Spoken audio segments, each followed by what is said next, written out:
Well, welcome one and all to the Bike Racing Without Mercy training vlog. But before we hit the agenda for the week, I think we can all agree that Jane has done a pretty good job here on the haircut. Look at the sides, the back, a bit off the fringe. I mean, I'm super happy with the result. It has been a hell of a long time, well, since I've had, shall we say, a professional one, because this is pretty good.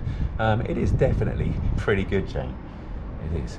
Anyway, turning to the weather, hopefully this is going to be the last of the wet, cold and windy weather here in London. Well, anyway, for some time, fingers crossed. Looking to get back outside, including in the country, in order to hit some longer training efforts outdoors. But on the agenda right now, we've got to be pretty quiet here because Jane is on a conference call.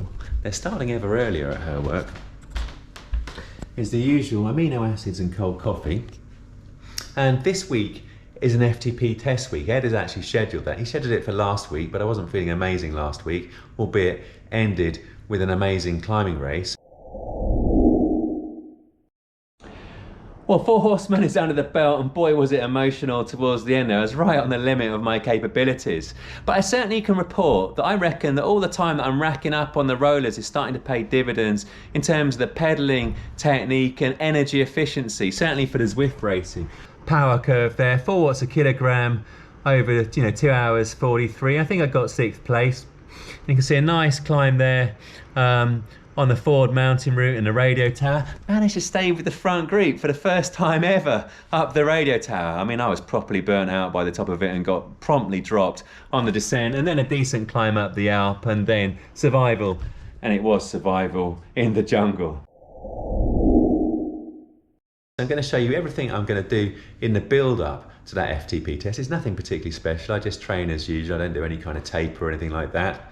And on the agenda right now is a bit of trap bar deadlifting, followed by a couple of half-hour efforts at tempo on the rollers to replicate some longer climbs.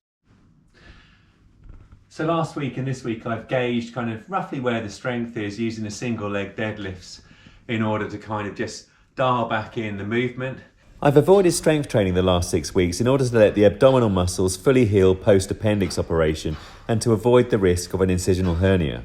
So I started back very carefully last week with these single leg deadlifts in order to dial back in the movement pattern and to assess how I felt afterwards. All was well, hence I'm going to be trying the trap bar deadlift today.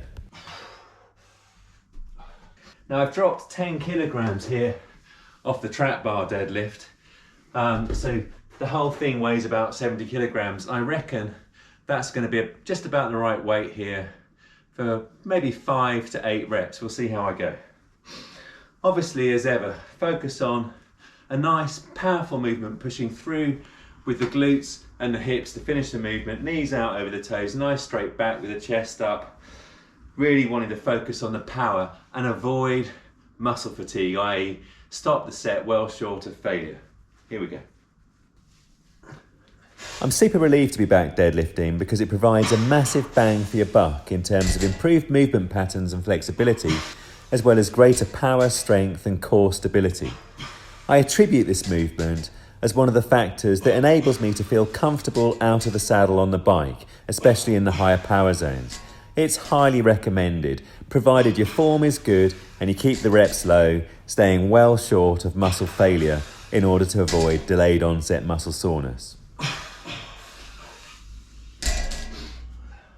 And that was indeed a pleasant surprise. The movement felt good, nice, powerful. Definitely, when I look back at the replay, I'll see the shape stayed nice and firm and strong. Firm. The shape stayed good. And it was a nice, powerful movement. Reckon maybe next week we'll try and add a little bit more weight to the bar. But given that this is now 7 weeks since the appendix operation, that's a nice start back to the proper heavy deadlifting. Well, heavy for me. And now it's on for the rollers. And look what's going to take me through the training session. Looking resplendent, a special treat today.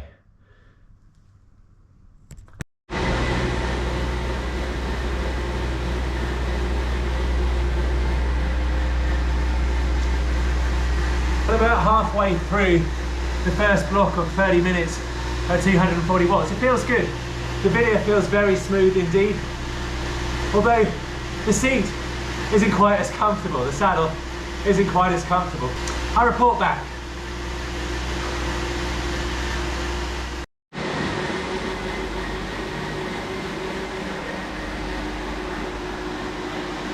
Just coming to the end of the first block of 30 minutes. I've kept the cadence nice and high, 92 to 97. The watts have been in the 135 to 150 range. It feels good. Feels like I'm floating on the pedals. Feels like I go quite a bit longer. We're going to have 5 minutes recovery in zone 2 in just a second, and then hit the second block.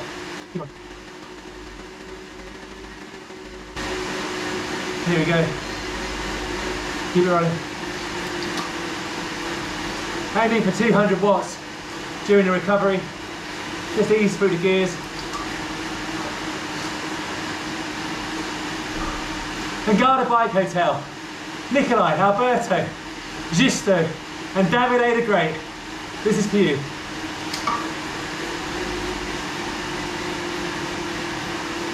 Really looking forward to getting back to Italy. I salute you all. Just coming up to halfway into block 2, still feeling great. So after a nice little ramp into the warm-up, I banked 30 minutes at 244 watts, 5 minutes back at 200, and then 35 minutes at 250 watts. I was tempo throughout. Lovely little 1.5 hour training session, average power there 238 watts. But you can see I've slipped back down there on the left-right balance. 49.51. I guess you can't always have progression, but continuing to love riding the rollers, and I cannot recommend it enough. For those of you who maybe like me are trapped a bit more indoors, don't have access to the good climbs or just quiet roads outside, it's a great complement definitely to the watt bike or your indoor turbo, because nothing really beats the feel of riding a bike that you're actually going to ride in some of the events. It gives you a little opportunity to experiment with seat position, cadence and all that kind of stuff, and it just feels great. Definitely highly recommended. Oh dear, trouble at mill here. Try not to let Jane find out, but naughty Wilier here has dropped a bit of oil on the carpet. Now if she does find out, do tell her I took every precaution here. Look, the towels are down. I mean, I don't know what more I could have done. I'm not sure why it's dropped the oil out the back either. I mean, look, the chain is pretty clean here. It's not as though it's dirty or oily. I guess it must have been the extreme power from the tempo there. I'm not really sure how to get the oil out. I mean, it's probably going to be too late, but if you've got any ideas, please stick them in the comments. I'd be super, super grateful. I can report wet wipes and water just seems to make it bigger, bringing in the artillery. Behold, foam, and of course the oil marks remain, but I am going to leave it for 3 minutes and see if little miracles happen.